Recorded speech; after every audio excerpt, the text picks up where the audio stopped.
வணக்கம், welcome to சுவை 6. இன்றைக்கி தேங்காய் சட்னி எப்படி அரைக்கிறங்கிறத பார்க்கலாங்க. அப்படி எங்கள் வீட்டில் என்ன பிரேக்ஃபாஸ்ட்னு பார்க்கலாம்.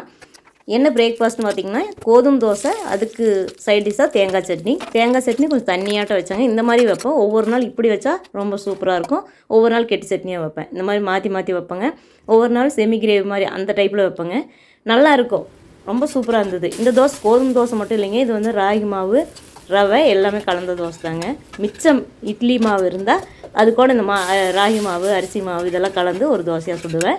அதாங்க இந்த தோசை. ரொம்ப நல்லாயிருக்கும், புளிக்காது, சூப்பராக இருக்கும்.